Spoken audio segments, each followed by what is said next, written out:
को बाहर भेजे तो जल्दी समझो। स्लेटर रूल्स क्या होता है? स्लेटर रूल क्या होता है कि आपके कुछ स्टेप्स होते हैं जिसको हम फॉलो करने पड़ते हैं स्क्रीनिंग इफेक्ट और शील्डिंग इफेक्ट निकालने के लिए।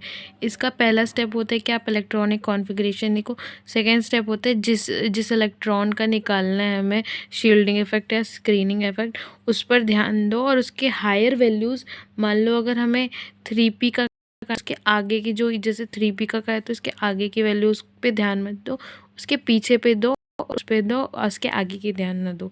और इस पे क्या है कि ये जो मल्टीप्लिकेशन है, फिर ये सब चीज़ क्या जो वैल्यूज़ दी गई, वैल्यूज़ असाइन है, उस पे मल्टीप्लाई करके निकालो। अभी एक्सप्लेन करूँगी वैसे समझ आएगा। जैसे मान लो हमें कोई एलिमेंट दिया गया, हमें उसका इलेक्ट्रॉनिक कन्फिग्रेशन लिखना है पहले, ठीक है, ठीक है, उसको लिखना है। फिर उसके बाद हमें उसकी स्क्रीनिंग इफेक्ट निकालनी है।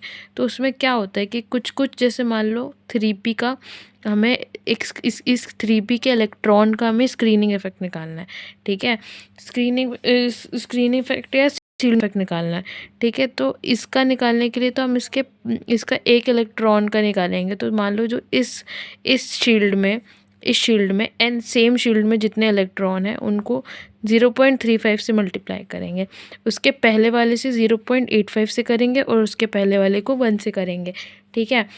एस एंड पी और डी का अलग रूल होता है। मान लो कोई इलेक्ट्रॉन पी या एस में आ रहा है तो हम इस चीज़ से मल्टीप्लाई करेंगे। डी में आ रहा है, मान लो D10 है तो इसका कह दिया, तो हम डी वाले को बस इससे मल्टीप्लाई करेंगे, उसके पहले ये करेंगे। अब जल्दी से देखो, जैसे ये है नाइट्रोजन है, नाइट्रोजन की कितनी 7 होती है। हमने इलेक्ट्रॉनिक कॉन्फ़िगरेशन लिखा और इसमें कहा था कि 2p के इलेक्ट्रॉन का निकालो। तो ये इसमें 2 इलेक्ट्रॉन यहाँ के, 2 इलेक्ट्रॉन यहाँ के, 4 इंटू ये करके ये हमारा आ जाएगा शील्डिंग इफेक्ट हो जाता है हमारा।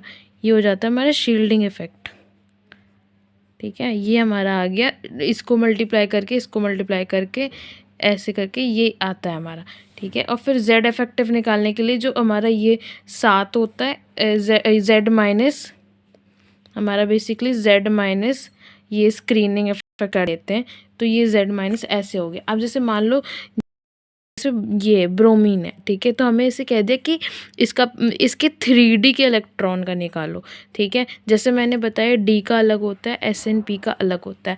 स्लेटर रूल्स क्या होता है? स्लेटर रूल्स बस इसलिए होता है कि आपका जो स्क्रीनिंग इफेक्ट और जेड इफेक्टिव होता है ना, उसको निकालने के लिए यूज़ किया जाता है, ठीक है। इसमें बस ऐसा होता है कि ये स्क्रीनिंग इफेक्ट क्या होता है आपका, जैसे मान लो जैसे कोई इलेक्ट्रॉन है, ठीक है, कोई इलेक्ट्रॉन है, उनके बीच में जैसे जैसे इनके बीच में तो अट्रैक्शन हो रही है, अट्रैक्शन होती है, ये रिपल्शन होती है। इसमें जो वो होता है ना, यही होता है आपका स्क्रीनिंग इफेक्ट, कि ये जो टोटल अट्रैक्शन कितना होता है, टोटल अट्रैक्शन होता है ये जितना अट्रैक्शन रिपल्शन, ठीक है। तो बेसिकली ये जो बीच में ये जो है ना रिपल्शन वगैरह, ठीक है, यही होता है आपका स्क्रीनिंग इफेक्ट, ठीक है। तो बेसिकली तुम इतना ध्यान दो किस तरह निकालते हैं, ये सब चीज़ मत ध्यान दो, ठीक है। तो जैसे ये ब्रोमीन का है तो इसे कहते हैं 3D के इलेक्ट्रॉन का निकाल। अब जैसे मैंने इसका पूरा कॉन्फ़िगरेशन निकाला, 3D के इफेक्ट का निकालना है, तो जैसे यहाँ पे 10 है, ठीक है। तो अब मैंने ये इसको पहले इसको इस ऑर्डर में अरेंज करना है, इस ऑर्डर में अरेंज करना है, ठीक है। इस ऑर्डर में अरेंज करने के बाद तुम्हें क्या करना है, 3D के इलेक्ट्रॉन का निकालना। तो मैंने क्या बोला था, मैंने कि हायर वैल्यूज़ वाले को हटा दो, हायर वैल्यूज़ वाले को। तो मैंने जो 4s वाले थे ना, 4s वाले को काटा, 3D तक रखा, 3D के। अब जैसे मैंने ब्रैकेट्स देखो, n है तो ये n-1 है, फिर इसके ये बाद पीछे वाला वो होगा, ठीक है, ऐसे रखना है, ठीक है। तो ये जैसे ये n है हमारा, तो ये n-1 वाला हो गया।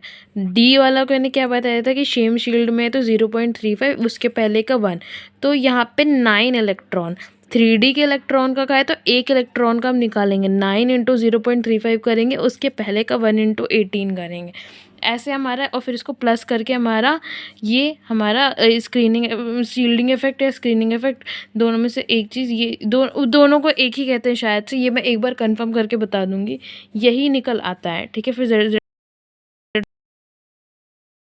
कर देते हैं, बस दैट्स इट, यही होता है।